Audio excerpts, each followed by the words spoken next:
Film polyphonique, film manifeste, les ouvriers racontent ici leur histoire. En 70 ans, leurs conditions ont profondément changé. Certains prétendent même qu'ils ne sont plus. Les chiffres sont pourtant formels. Ils sont encore 7 millions, un quart de la population active. Étrange phénomène que celui d'effacer un travailleur sur 4 de nos représentations nationales. Effet de mode, volonté politique, stratégie patronale. Qui a donc voulu la mort de l'ouvrier? Les ouvriers n'ont pas cessé d'exister. C'est pas simplement une question de baisse numérique, c'est une question d'éclatement de tout ce qui, culturellement, quotidiennement, politiquement, socialement, pouvait constituer le groupe comme quelque chose d'unifié. Il y a toujours des ouvriers, il n'y a plus, il n'y a pas de raison de ne pas utiliser le mot, il n'y a plus de classe ouvrière. Il y a eu des stratégies patronales pour supprimer le mot ouvrier. Par exemple, dès les années 70, on a remplacé le mot ouvrier par agent de production. Par là, on voulait briser une identification à la fois sociale et politique.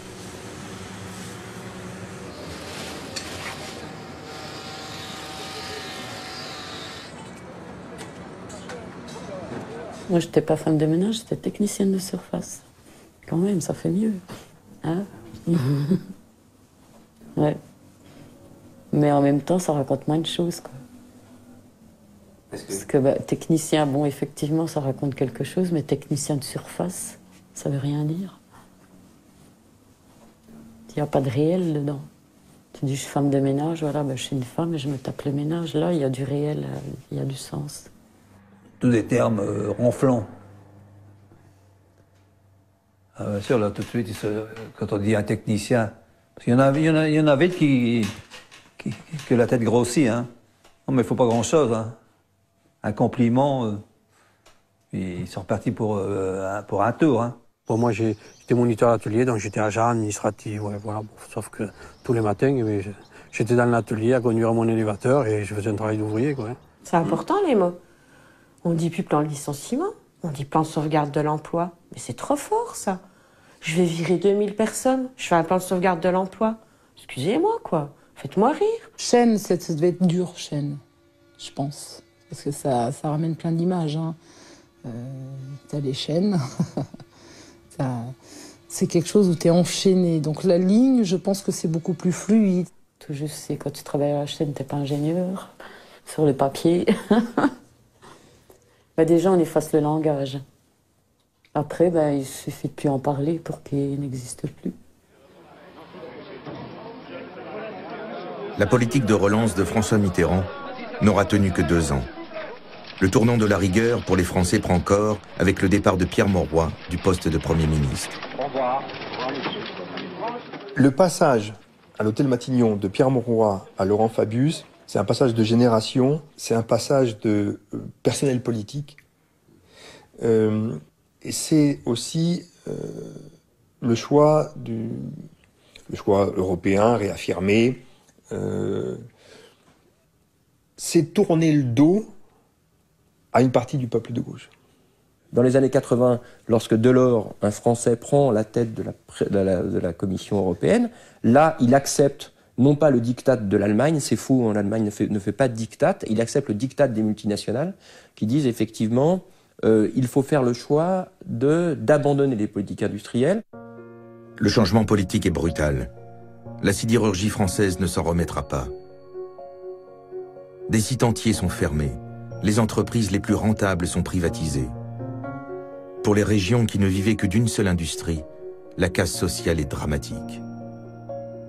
Je m'en souviendrai toujours. Le dépôt de bilan a été fait. Les gens ne croyaient pas ici. Hein. Dans les ateliers, tout le monde disait c'est pas possible. Nous, c'est impossible que ça nous arrive. Moi, je me suis entendu le dire à Paris, Monsieur Boulou, c'est comme ça, ou ça sera, mais la faillite totale. Quand on vous dit ça, et puis qu'on vous regarde bien dans les yeux, quand on prend le train, et puis qu'il faut aller dire que ça aux collègues, alors vous ne le dites pas comme ça, mais ça voulait dire que ça, quoi, en voulant dire, non, on ne peut plus rien faire pour que je vois, c'est clair. C'était tellement énorme ce dépôt de bilan et que la population pensaient qu'il y aurait un miracle, c'était pas possible. Dans une entreprise comme l'usine du Creusot, pensaient que c'était pas possible, que l'entreprise mette la clé sous la porte. La personne arrivait à 4 heures du matin dans l'atelier, on lui disait, pour se changer, non, non, tu te déshabilles pas, tu retournes chez toi. Tu retournes chez toi. Non, tu ne te déshabilles pas. C'est fini. Donc ils pensaient qu'il y aurait quelque chose, il y a un miracle, enfin, je caricature un petit peu, mais qu'il y aurait quelque chose qui ferait que le dépôt de bilan n'aurait pas lieu. Il a eu lieu, et puis ensuite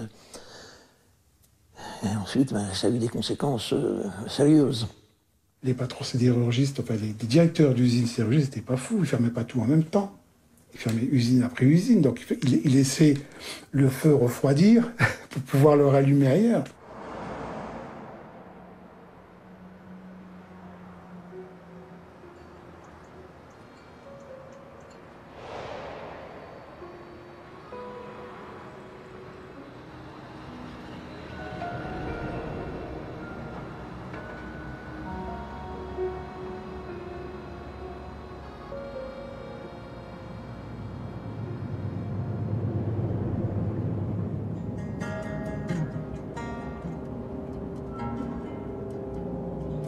L'aventure a duré 32 ans. Parce que c'est pareil, c'est magique. Vous voyez des gros blocs d'acier rougeoyants à plus de 1000 degrés qui rentrent dans les cylindres pour être écrasés, laminés. Il y a le bruit, boum, boum, il y a les vapeurs, il y a l'odeur, il y a cette lumière un peu sombre. On se croirait dans un film d'Hitchcock, vous voyez. Voilà, j'ai le coup de foudre. J'ai kiffé, quoi.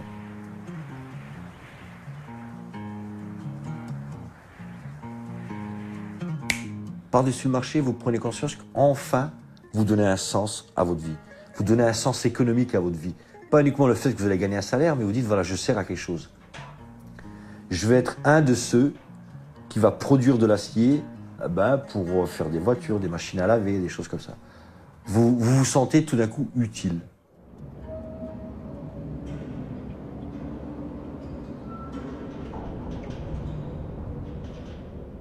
Quand vous rentrez dans l'usine, vous n'avez pas de formation. Quand vous apprenez à faire un travail manuel, mais un travail que tout le monde peut faire, un travail de manœuvre, vous pouvez vous prévaloir de quoi à sa sortie? Qu'est-ce que vous savez faire? Je sais déplacer des ponts roulants d'usine. Mais s'il n'y a pas d'usine, vous faites quoi? Je ne sais pas. Au-delà de 40 ans, de toute façon, ça a été un fiasco complet.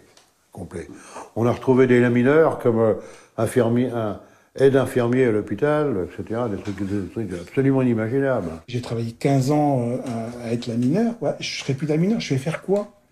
Voilà, je fais quoi? Dans ma tête, j'avais cru, et on m'a fait croire que j'irais jusqu'à la retraite. Et d'un seul coup, à 35 ans ou 40 ans, tout s'arrête. À 30 ans, tout s'arrête. Je fais quoi, moi? Moi, j'ai vu des mecs partir en pleurant, qui ne voulaient pas partir. Parce qu'ils disaient, attendez, vous êtes en train de me tuer, là.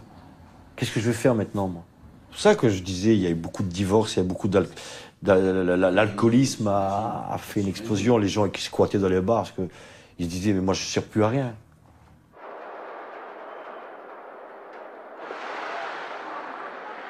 Dans les années 80, c'est pour ça que le secteur de la sidérurgie devient beaucoup plus emblématique pour l'opinion française.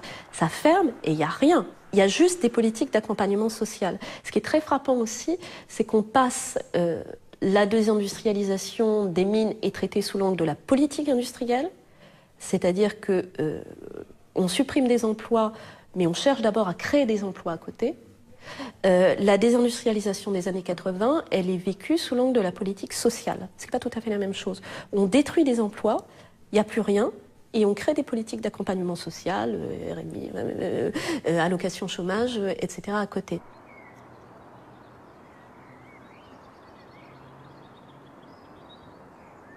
Cette usine-là, Florence, c'est pas uniquement un lieu où on produit de l'acier. Cette usine-là, elle a structuré toute la vallée, toute la région. C'est grâce à cette usine-là qu'on a des crèches, des routes, des bibliothèques, des médiathèques, des hôpitaux, des services publics, etc. Et donc, ça crée de la richesse, pas uniquement pour les actionnaires. l'économie qui se construit autour d'une grosse usine comme ça, les emplois induits, les emplois indirects, les sous-traitants, les magasins, les boulangers, enfin bref, tout ça, ça vous crée une société. C'est ça le vivre ensemble. Longville, l'usine était dans la ville. Vous savez, vous roulez, vous regardez sur la droite, il y a un bassin comme ça, toute l'usine, il y a une partie de l'usine, c'est immense. Donc c'était vraiment dans la ville, c'était dans le cœur des gens, au milieu des gens. Moi, quand ils ont annoncé la fermeture de la Manu, j'habite à côté de la Manu. Je crois que c'est la première fois que ma femme m'a vu pleurer. J'étais dans le jardin, je pleurais comme un gosse. Parce que je savais, je peux savoir, on n'a pas besoin d'avoir le cancer pour savoir ce que fait une maladie. Les dégâts d'une maladie, là c'est pareil, j'ai dit, c'est catastrophique, quoi. Ils sont en train de casser la manufacture, déjà dans la chair de poule, parce que c'est vraiment le poumon de la ville, quoi, c'est le poumon.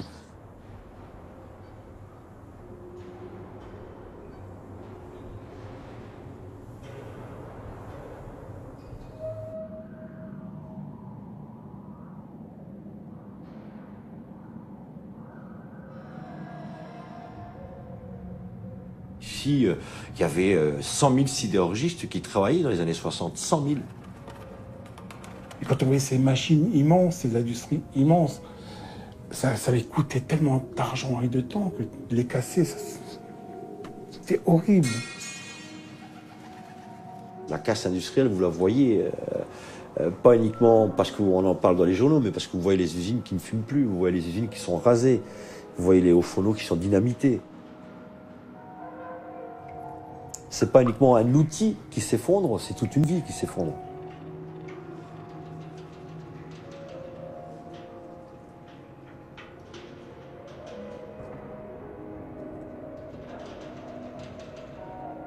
Et quand moi je l'ai connue et que je la vois maintenant, ça m'a fait pleurer. Ça m'a fait pleurer. Voilà. C'est tout, c'est comme ça. Voilà. Et puis quand tu as toute ta famille qui a travaillé dedans, ton grand-père, tes oncles, ton père, ton frère, toi. Mon oncle est rentré chez Munex, ma mère est rentrée chez Munex, je suis rentré chez Munex, j'ai une de mes sœurs qui a fait un stage là-bas. Enfin bon, vous allez en Basse-Normandie, vous demandez à n'importe qui, mais je dis bien à n'importe qui, tout le monde va connaître au moins une personne qui a travaillé chez Munex. Tout le monde.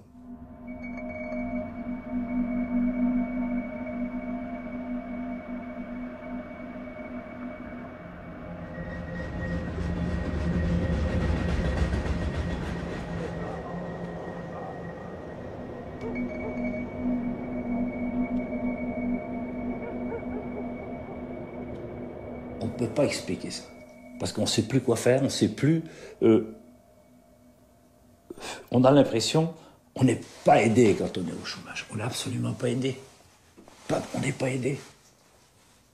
Il n'y a rien, il n'y a rien, il n'y a rien. Psychologiquement, vous êtes lâché, on vous lâche dans la nature. Et pour vous débrouiller. Là, c'est pas... C'est ça, c'est ça, c'est ça, c'est ça. C'est des très, très, très mauvais souvenirs. Très mauvais souvenir. Un chômage, quand il dure, mettons, 3-4 mois, ça va. Mais quand il dure, il dure. Il n'y a rien, il n'y a rien, il n'y a rien, il n'y a rien. Vous êtes là à attendre quoi? On se le demande, et à un moment donné, ben, vous n'attendez plus rien. C'est facile de tomber dans l'alcool, dans les antidépresseurs, tout ce qu'on veut. Hein. C'est très, très, très facile. Très facile. Mais c'est pas... Le chômage, il n'y a rien de plus terrible.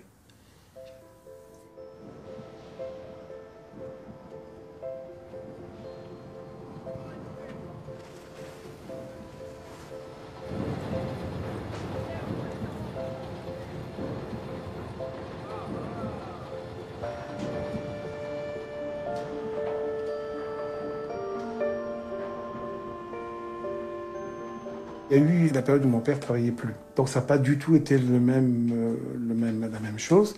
Si vous voulez, quand mon père travaillait, donc on est habitué à voir mon père aller faire les tournées matin, midi et soir. Donc on connaissait, on savait le travail, ce que c'était, on savait qu'il allait à l'usine, on ne savait pas ce qu'il faisait à l'usine. Et les enfants, ils avaient le respect. Ils connaissaient, ils savaient bien que c'était les parents qui ramenaient l'argent, qui travaillaient, qui se levaient le matin pour commencer à 6h30. Qu'est-ce qui s'est passé après la fermeture? Ben, tous ces travailleurs-là, au début, ils ont été à la NPE. Hein, ils ont été voir au bureau, comme conseil, qui se sont fait envoyer dans le mur. Il n'y avait pas de boulot pour eux.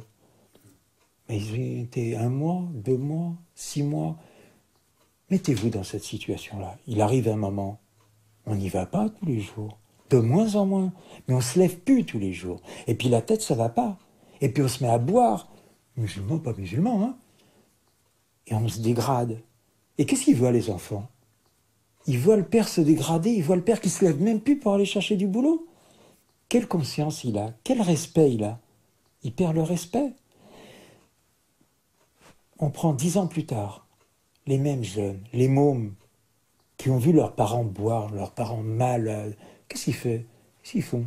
C'est ceux qu'on appelle qui tiennent les murs, dans les cités. Et après, on dit, qu'est-ce que c'est? Ils ne respectent pas les parents, il n'y a pas de famille. Mais elle est où, la cause? C'est bien eux. C'est bien ces patrons qui sont, en plus de s'engraisser, qui ont foutu dehors les ouvriers qu'ils avaient fait venir, et qui fait que la génération d'après s'identifie même plus au travail. Et ils veulent même pas être ouvriers, d'ailleurs. Surtout pas comme mon père. Mon père, on l'a fait venir, ils l'ont pressé comme un citron pour le jeter après. Non, vous rigolez? C'est quoi, c'est votre... Ils ne s'identifient pas à cette société. Les mots intégration, insertion, c'est du bidon si on ne prend pas ça en compte.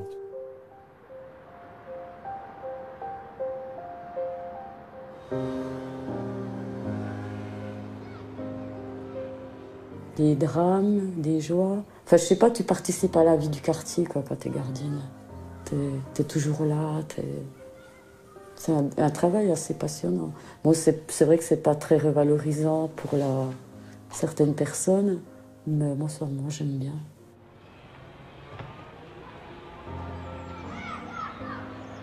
En plus, je pressentais que je l'aimerais, parce que il y a un peu tout. C'est pas trop dur intellectuellement, c'est varié. Je peux à peu près me faire mon emploi du temps. Je rencontre beaucoup de gens, je rencontre beaucoup de problèmes techniques, c'est aussi assez intéressant.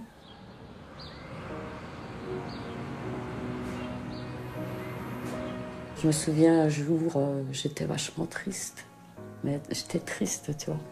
Et puis je suis partie au boulot dans mon état de tristesse en me disant oh, putain, j'ai pas envie d'y aller, je voudrais juste rester au lit. Et puis, en fait, ce matin-là, j'ai rencontré plein de gens sympas qui souriaient. Et puis, du coup, quand je suis revenue, j'étais bien. C'est étrange, la vie, des fois, c'est étrange. La fierté du travail accompli, quel qu'il soit. Le sentiment d'être utile à la société. Voilà le lien qui unit les ouvriers à la communauté nationale. Au cœur de ces années 80, c'est cette même France ouvrière qui va se révolter contre la politique de rigueur que le gouvernement lui impose. Les images sont de violence. Quand ils manifestent, en général, c'est pas des étudiants qui manifestent contre le CPE, ça c'est sûr. Le milieu des années 80, c'est peut-être le dernier moment où ils sont assez puissants comme groupe constitué pour faire peser cette violence.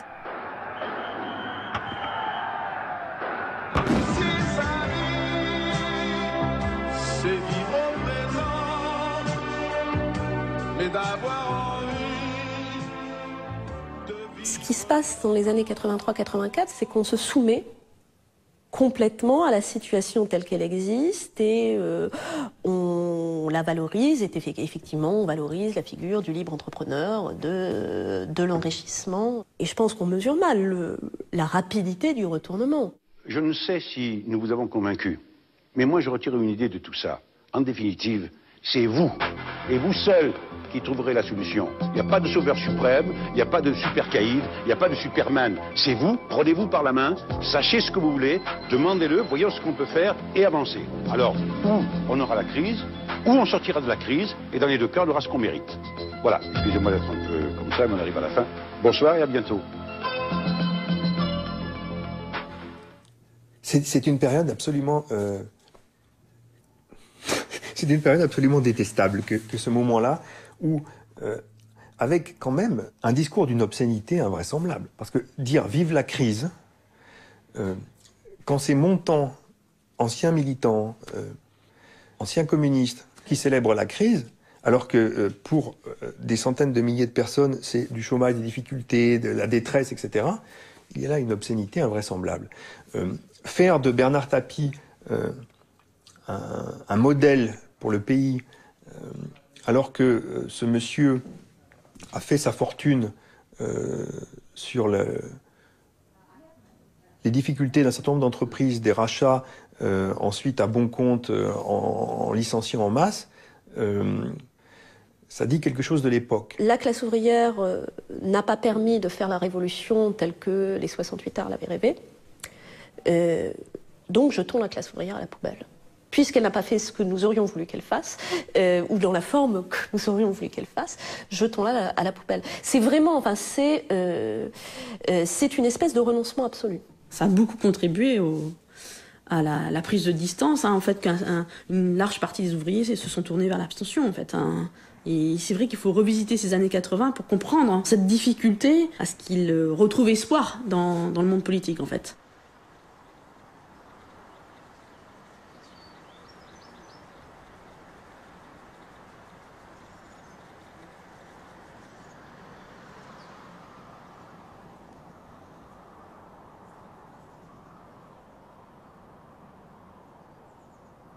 Les responsables sont ceux qui, au lieu de continuer à produire ici, sont allés chercher des salaires 10 fois inférieurs ailleurs dans le monde. Et ils nous ont mis en concurrence, nous les ouvriers d'ici avec ceux des pays en voie de développement. On a tout expédié dans les pays étrangers, les machines, alors qu'il y a un savoir-faire ici sur place. Quand Peugeot investit en Chine, mais que les Chinois mettent comme préalable, on est d'accord pour que vous veniez vendre vos bagnoles en Chine, mais nous, ce qu'on veut, c'est avoir le centre d'essai. Peugeot a accepté. Mais en faisant le centre d'essai là-bas, les Chinois gagnent les brevets. Une fois que les brevets sont chinois, bah, pourquoi qu'ils resteraient Peugeot, je veux dire. Non, ils se foutent de notre gueule. Hein. Ils nous ont pressé le citron jusqu'à la dernière goutte, et puis maintenant, il n'y a plus rien. Quand vous gagnez du pognon en spéculant, plutôt que de vous emmerder à avoir à gérer des dizaines de milliers d'ouvriers, hein? Oui.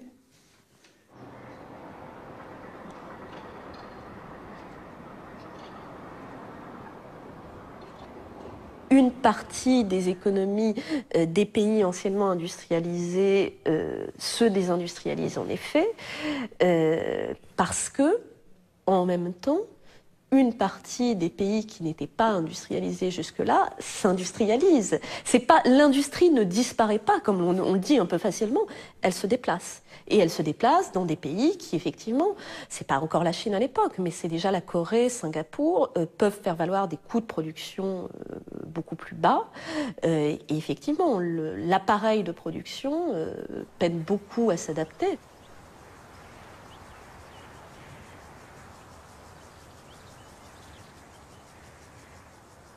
Il y a 40 ans, quand on a commencé à travailler, moi, j'entendais jamais parler de... On entendait parler de la bourse, mais on n'entendait pas parler d'actionnaires comme maintenant. Maintenant, on nous dit, ah ben oui, mais voilà, les actionnaires nous demandent tous les ans de plus en plus. C'est quand même pas normal, quand même. Il y a quand même quelque chose qui est en décalé avec ce que l'on vit. Un chacal, des chacos. Les chacals, ils seraient pour faire du fric, de l'argent.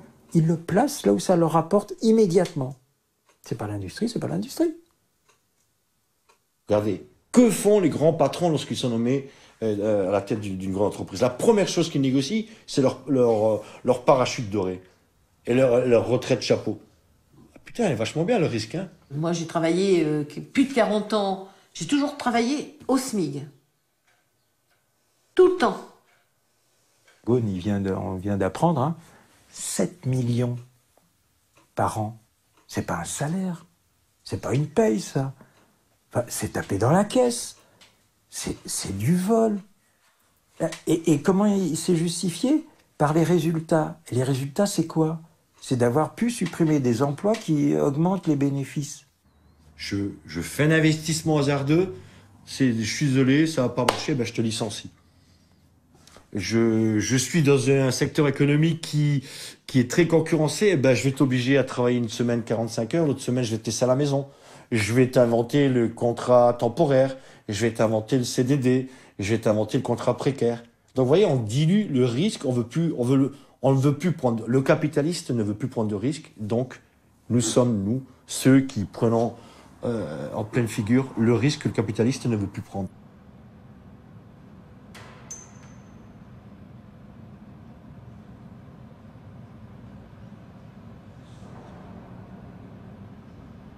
Qu'est-ce que vont faire les chefs d'entreprise? Ils vont effectivement délocaliser. Ils vont pas se comporter du reste, ils vont pas délocaliser tout le temps, tout de suite en Chine. Hein. Les mecs sont plus astucieux que ça. Il faut donner à chaque fois un peu plus aux actionnaires. Donc on commence par prendre nos industries, les fermer, on va les déplacer en Europe de l'Est. On va dire aux actionnaires, vous avez vu, j'ai gagné 2% de plus. Ensuite, on va les prendre, on va les délocaliser en Inde, puis ensuite on va les délocaliser en Chine, et puis aujourd'hui on les délocalise au Vietnam, et comme ça, à chaque fois, on va voir les actionnaires en leur disant, moi j'ai fait mon boulot, j'ai gagné 2% de plus. Ne nous trompons pas, les rémunérations aussi importantes des managers sont des incitations à être les bons valets de l'actionnaire. Si jamais il y a des gens qui partent avec des sommes aussi colossales, c'est parce que les actionnaires estiment que pour avoir des bons valets, il faut les payer très très cher, et comme ça, ils ne seront pas pris par des envies de protéger leurs salariés. Voilà. Si rien n'est fait pour enrayer leur industrialisation, il y a des pans entiers du territoire qui disparaissent, hein, qui s'enfoncent comme ça, avec des effets sociaux considérables, quoi. Voilà, c'est des poches de pauvreté, c'est des poches de désespoir, des poches de misère, avec des gens qui ont un bulletin de vote.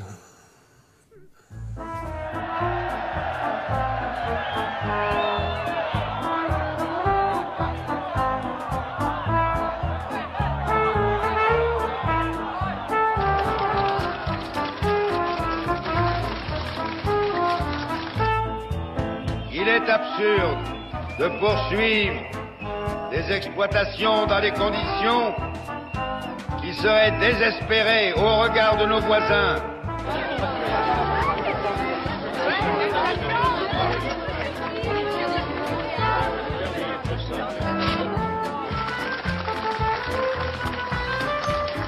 Oui, j'entends rassembler les Français. Il n'y aura pas de groupe victime. Il n'y aura pas de secteur condamné.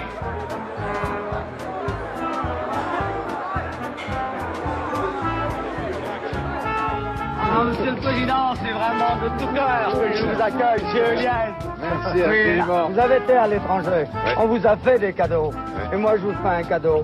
C'est une pierre à huile. Ah. S'il vous plaît, je veux pouvoir parler aux gens. Voilà. Si vous pouvez bien vous approcher. Première solution, on arrive à convaincre M. Mittal de laisser ouvert tout ou partie du site. Dans ce cas-là, on investira avec lui. Deuxième solution, qu'on essaye de trouver un repreneur, et il en existe, on investira avec lui pour laisser le site ouvert. On est mort ici, monsieur Hollande, on est mort, sauvez-nous. Ce qui compte, c'est de parler et de tenir parole. Il y a ceux qui veulent se présenter comme les candidats du peuple, et il y a les candidats qui prétendent servir le peuple. La seule politique industrielle qu'a fait l'État depuis ces 40 dernières années, en tout cas l'État français, c'est « je privatise ». Mais tu ne fais pas une politique industrielle en privatisant. Vous vendez un mouton à un loup. Je dis pas que le loup va élever le mouton. Dès que vous allez le tourner, il va croquer dedans. C'est juste, c'est comme ça. On a été trahis. Allez. C'est pas fini. Voilà. Je veux vous dire aussi que notre détermination est aussi forte que notre écœurement. Et à partir d'aujourd'hui, voilà, la résistance continue. C'est là où la chose est détestable. Ils se permettent encore, cette espèce d'insulte vis-à-vis de nous, de venir nous faire des promesses pendant le temps d'une campagne, alors que je pense qu'au fond d'eux-mêmes, ils savent qu'ils ne pourront pas les tenir. C'est ça qui est détestable. Et ça, c'est ce qui fait le jeu du Front National. Dernière stigmatisation, c'est le vote Front National. Si vous voulez tuer quelqu'un, dites pas qu'il a la rage, dites qu'il vote Front National. La réalité, c'est que la classe ouvrière ne vote plus. Mais ça, jamais la une, ça fait, c'est pas vendeur de dire la classe ouvrière est allée à la pêche. Ça fait un peu plouc, ça fait un peu con, la pêche on s'en fout quand on est cadre financier ou quand on rêve d'être machin. La classe ouvrière, elle vote plus. Bonjour monsieur, bonne journée. Vous êtes une famille d'ouvriers et vous votez pas Front National. C'est une honte ce que vous me dites là. Ben, vous voulez pas rire, non? Oui, alors. La gauche, on a essayé. Ben, c'est vrai, c'est vrai. C'est vrai, mais il y a d'autres moyens. Ah, ne me parlez pas de ça. Il faut en parler. À Tonneins, on a pour la première fois 3 élus du Front National. À mon grand désarroi, entre les deux tours, j'ai jamais vu autant de gars du Front National distribuer des tracts sur le marché de Tonneins. Ça fait 20 ans passés que je vais au marché tous les samedis matins. Ça n'a pas l'air de gêner personne. La majorité des gens, ils votent pas. L'abstention, c'est une manière de voter. Les ouvriers, ils votent pas plus Front National que d'autres hiérarchies, quoi. Ça me donne envie de vomir. Mais c'est vrai qu'il y en a. Ça me donne envie de vomir. J'avais vu un communiste Front National, c'est pas possible, ça. Je vous remets, pouf, à te balle à la tête, hein. Oh là là là, pouf, pouf, pouf, pouf, pouf. Faut tout essayer, la vie. Oui. Tu sais, c'est pas une marque de lessive, hein, c'est un parti politique. Si tu l'essayes et puis que ne fonctionne pas bien, tu vas souffrir. Front National, oui. On n'y croit pas, mais... on n'y croit pas, mais on a essayé quand même, quoi. Là, tu vois qu'on est dans le consumérisme. Bon, on l'a jamais essayé, on peut essayer. Comme un produit. J'étais quand même syndicaliste pendant 30 ans. Et je sais ce que c'est que de défendre les salariés. J'ai beaucoup de copains qui savent que je suis au Front National et qui me soutiennent. Je reconnais que je votais socialiste à l'époque, puisque j'étais plus socialiste qu'autre chose. Hein. J'ai même été conseiller municipal. Mais moi, je me suis senti trahi quand, par la gauche. C'est pas un lavage de cerveau que j'ai. J'en suis sûr, j'en suis certain. Thomas, je ne le dirais pas. Moi, je voterai jamais pour eux. Hein. Parce que là, ça va. Hein. Et quand ils seront au pouvoir, hein, les merdes s'entendent peut-être plus comme les grives.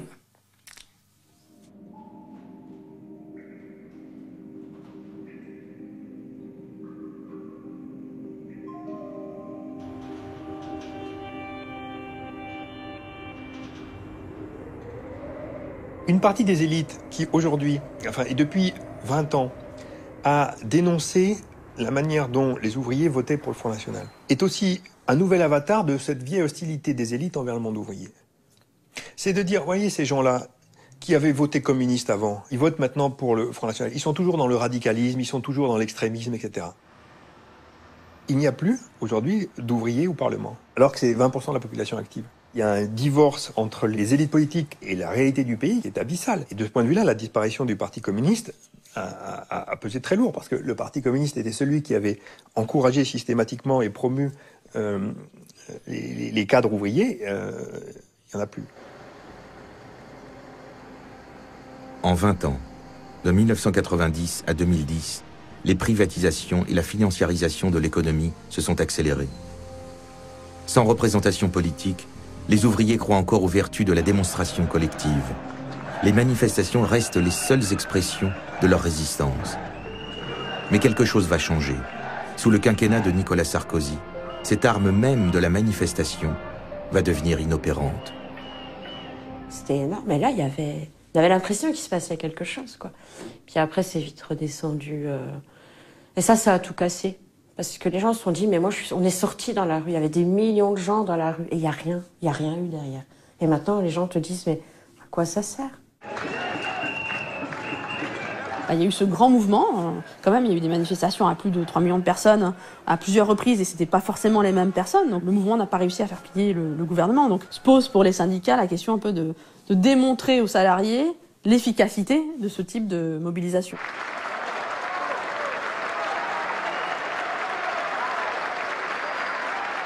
Ça n'a pas changé. Hein. 70 ans après la guerre, il y a toujours un MEDEF ultra radical, ultra revendicatif. Plus l'on veut, plus on lui donne, plus l'on veut. Il est affamé, assoiffé de baisse de charges, de baisse de cotisations, de baisse d'impôts, parce qu'il en veut toujours plus. Et puis il y a le monde ouvrier derrière qui essaie de se défendre avec les petits moyens qui nous restent encore. Et c'est quoi les petits moyens qui nous restent? Puisque l'État nous dit que l'État peut pas tout faire, il faut bien qu'on s'organise pour se défendre comme on peut. Bonsoir Xavier Mathieu, vous êtes le délégué CGT de Continental à Clairoy. On comprend bien sûr votre désarroi, mais est-ce que ça ne va pas trop loin? Est-ce que vous regrettez ces violences? Vous plaisantez, j'espère. Je vous pose la question. Rien, ça va... Non, attendez, qu'est-ce que vous voulez qu'on regrette? Quoi, quelques carreaux cassés, quelques ordinateurs? À côté des milliers de vies brisées, ça représente quoi? Faut arrêter, là, faut arrêter. Pour vous, la fin justifie les moyens? Attendez, mais la fin, on est à 28 jours de la fin, monsieur. On est en train de nous expliquer que dans 28 jours, le plan social sera bouclé et on va aller à la rue. On entend votre colère, mais est-ce que vous lancez un appel au calme ce soir? Je lance rien du tout. J'ai pas d'appel au calme à lancer. Les gens, ils sont en colère, et la colère, faut qu'elle s'exprime. Il y a un proverbe dans les manifestations qui dit qui sème la misère récolte la colère. C'est ce qu'ils ont aujourd'hui. Il y a plus de 1000 familles qui vont être à la rue, qui vont crever dans 23 mois avec plus rien, qui vont être obligés de vendre leur baraque. Il faut que tous que vous compreniez ça. Merci, monsieur Mathieu. On veut pas crever. C'est là où ça fait le plus mal. C'est qu'ils nous prennent vraiment pour de la merde. Ce sont des gueux, ce sont des ouvriers, ils comprennent rien à rien. On va leur expliquer 2-3 trucs un peu techniques, et puis voilà, ils vont comprendre. Ils nous prennent, voilà, ils nous mettent à notre place, par terre.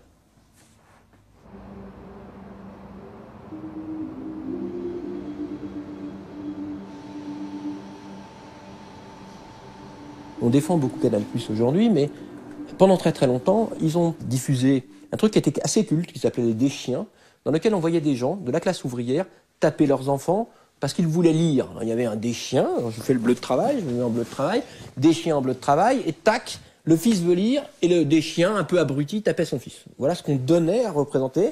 Voilà, donc vous aviez les bobos parisiens, la classe moyenne, qui regardaient ça et qui disaient « Mais putain, les mecs sont vraiment des abrutis ». Ils les voyaient plus, ils pouvaient pas dire « C'est mon voisin de palier, il se comporte pas comme ça ».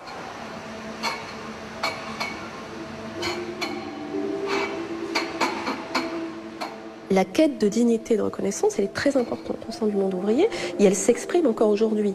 Et je crois que nier cette fierté-là, nier cette demande de dignité et de reconnaissance, c'est une immense faute.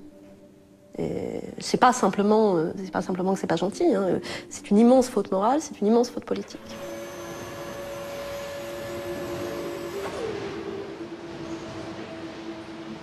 Ils étaient fiers. Il y avait la fierté chez eux.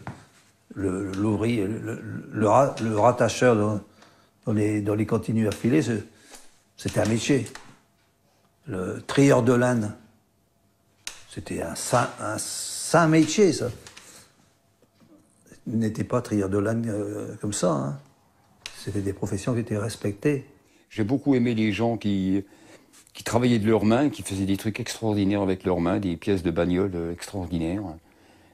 C'est un plaisir de les voir travailler la tôle, hein, des mecs qui, sur une tôle toute plate, qui sont capables de te faire une aile au marteau et au maillet, tout doucement. Ils remontent les fibres, et puis tu vois la tôle qui se tend, qui se tord, et ils donnent une forme à la tôle. Ça, j'ai adoré. Ah oui, je regrette rien. Même l'engagement syndical, militant. Oh oui, j'ai pas fait la carrière que j'aurais pu faire, l'évolution que j'aurais pu avoir si j'aurais pas imité. Et alors? Ce que j'ai dans la tête, le matin quand je me regarde dans la glace, ça n'a pas de prix. Et là, je regrette rien.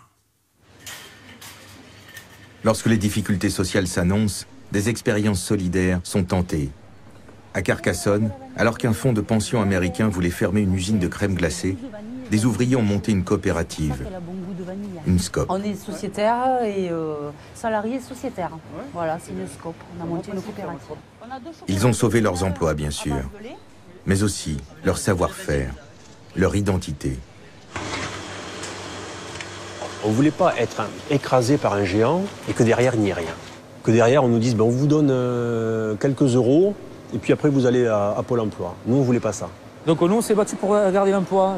Les prix licenciements, on s'en foutait. C'est pas l'aboutissement d'être au chômage. L'aboutissement, c'est de garder notre savoir-faire, de garder l'activité sur le site, de continuer à garder, de faire des gasses, et de dire, bon, si vous voulez partir, nous, on continue, on n'a pas besoin de vous. On a trouvé une solution, on va monter une scope. On s'est dit, ah ouais, super, il faut le faire. Et puis c'est parti comme ça. Et petit à petit, ça s'est concrétisé. L'humain est mis au centre de l'entreprise. Les décisions sont prises collectivement. Il a fallu prendre le taureau par les cornes et faire nous-mêmes ce que auraient fait effectivement des personnes cadres dans l'entreprise. La personne qui fait la comptabilité chez nous n'avait jamais fait de comptabilité de sa vie. Au début, on ne croyait pas à notre projet.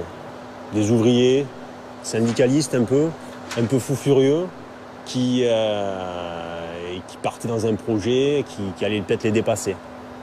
Donc il a fallu faire ses preuves.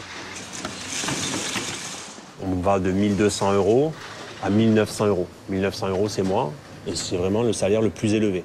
Sinon, ça va de 1 200 à 1 550. Voilà, l'amplitude est très faible. On ne dort pas bien la nuit, quand même. Oui, c'est vrai. Je crois que j'ai perdu le sommeil. Mais bon, je pense que ça, c'est normal aussi, de se poser des questions. On n'est pas du même côté de la barrière, en fait. On se dit que voilà, on est patron et il faut que ça marche et c'est à nous. L'investissement dans les coopératives traduit cet attachement, cette fierté productrice. Être ouvrier, c'est aussi être capable de fabriquer de la belle ouvrage, de fabriquer un beau produit, de défendre une certaine qualité. Et derrière cet essor des coopératives, il y a toutes ces dimensions-là qui sont sous-jacentes.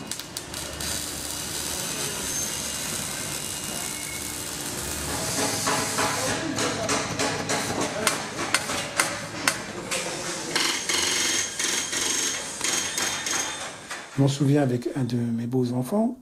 Un jour, on a eu une discussion et c'était quel âge? C'était juste avant le bac. Et je lui ai dit, ça serait bien, comme l'école t'aime pas trop, que tu ailles faire un BEP d'opticien. Papa, ouais, c'est un BEP. Enfin, dans l'optique, il y a un lycée technique ici. Il aurait mieux valu que je l'insulte. Tellement c'était tellement dévalorisant de le voir dans un métier manuel. C'était comme ça a été un choc. Hein. Il m'a regardé comme ça. Ah, qu'est-ce que tu me dis? Ah, il voulait pas. Hein.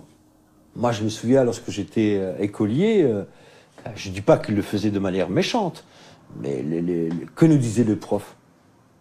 Si tu travailles mal à l'école, tu seras ouvrier à l'usine. Donc, en tant que gamin, le mot ouvrier, c'est pas bien. C'est pas bon. Ça a très mauvaise presse, très mauvaise presse. Ça veut dire que tu as tout raté dans ta vie.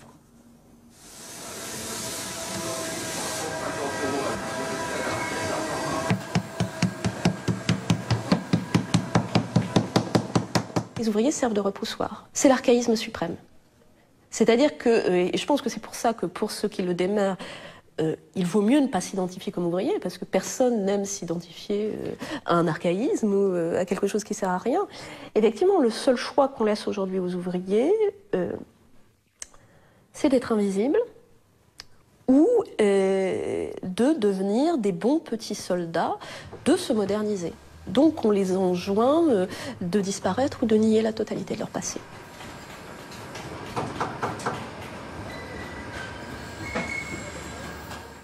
Intérim, toujours intérim.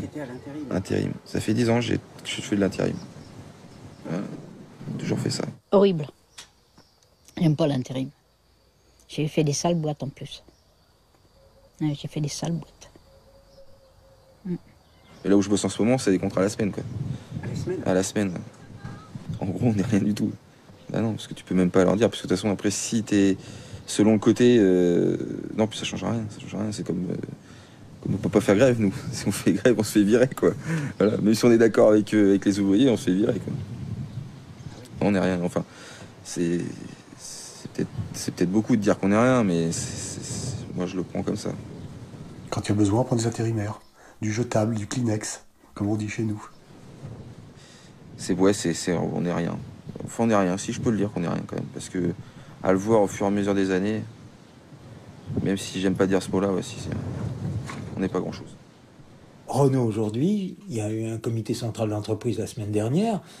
Flins et Sandouville, c'est environ 30% des effectifs de l'entreprise qui travaillent, qui sont intérimaires. C'est effrayant, c'est la précarité complète. Ils font ce qu'ils veulent avec ça. D'abord, ils n'ont aucune garantie d'emploi, on arrête leur contrat, ils ne peuvent pas revendiquer quoi que ce soit parce qu'on les renvoie à la boîte d'intérim. J'ai envie de dire, c'est un sous-prolétariat, quelque part, pour utiliser les termes qu'on aurait utilisés dans le temps.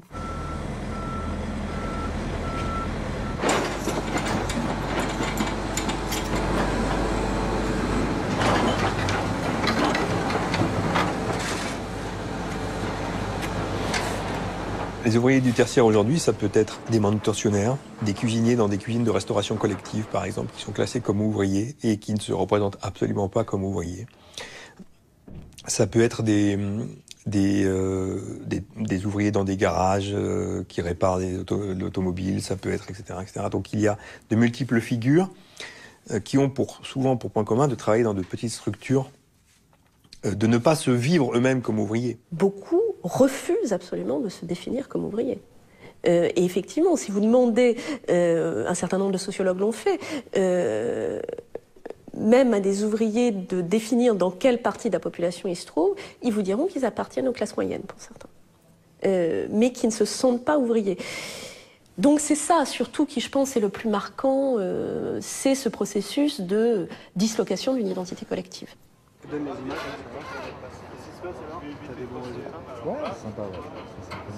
Chaque ouvrier est persuadé qu'il n'en est pas un. Ça, je dis, ça c'est vrai.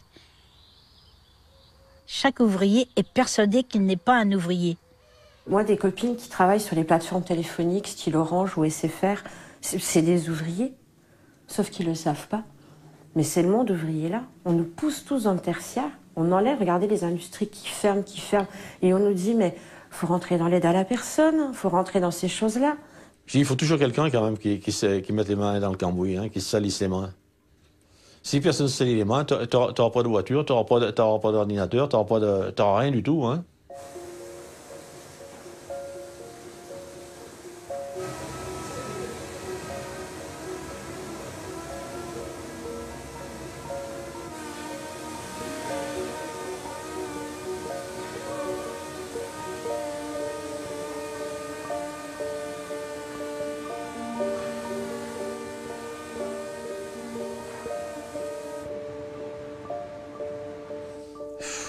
Je voulais la mettre à l'abri, ma fille, qu'elle fasse des études et puis la mettre à l'abri. On voit toujours un peu plus qu'on a eu pour ses enfants. Et c'était le but que je m'étais fait. Je vais essayer de la sortir de là, quoi. Mais je voulais pas qu'elle fasse comme moi, surtout pas. Vous vous imaginez, pas faire d'études à notre époque, mais c'est pas normal. Pour moi, c'est pas normal. D'ailleurs, je crois que j'étais encore plus exigeant que sa mère. Là-dessus. Plus exigeant, ouais. Je lui dis, il faut faire des études, peu importe, hein, il faut faire des études et choisir une grosse boîte après. Surtout pas une petite. Alors là, je lui ai fait la leçon. Je pense qu'il y a un moment donné, on en avait peut-être même ras-le-bol parce que c'était ça. C'était mon angoisse qu'elle aille travailler dans une petite agence. Ça, c'était mon angoisse. Alors là, la Air France, quand elle a pu décrocher son job, la Air France, j'étais sur un petit nuage. On avait l'impression qu'on aurait préféré, en fait, ce qui nous manquait dans le mouvement ouvrier, c'était des têtes pensantes, quoi, des chercheurs, des intellectuels, mais qui auraient gardé finalement toute cette tradition ouvrière, mais en le diffusant autrement et d'une façon différente et en exerçant les choses. Mais au fur et à mesure qu'ils sont diplômés, ils se tirent, comme s'ils avaient honte. J'en ai un, lui, il a viré les profs de maths. Il est parti dans l'éducation nationale, bon, c'est son choix. Hein. Et l'autre, il est ingénieur informaticien, il est à Paris. Mais il ne sort plus dans la région, parce qu'ici, dans la région, il n'y a plus de travail. Hein. Je crois que le sentiment humain, c'est d'avoir des enfants et puis les emmener le plus loin possible, mais pas forcément qu'ils trahissent leur classe. Et c'est ça le vrai problème, c'est qu'à un moment donné, ils essayent de ne pas la trahir, mais assurément, ils il a renié un peu, quoi.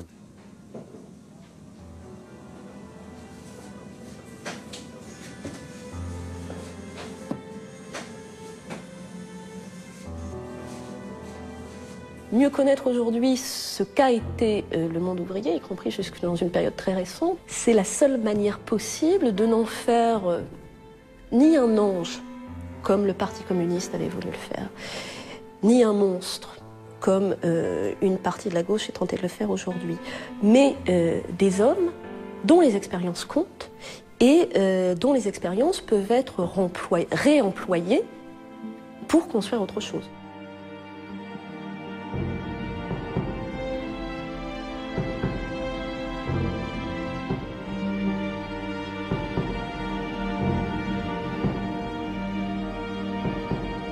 Des fois, je me dis, bon, on laisse quand même de sa vie quand même à l'usine.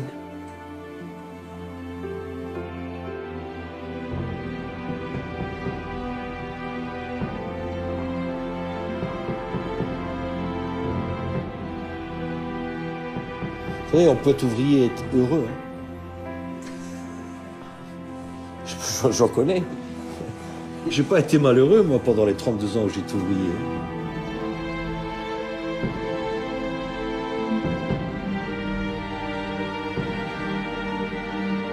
On a cette fierté parce qu'on sort des choses de nos mains, quoi. Donc ça, un intellectuel, je pense pas qu'il puisse dire la même chose. Donc des fois, je préfère franchement être une ouvrière.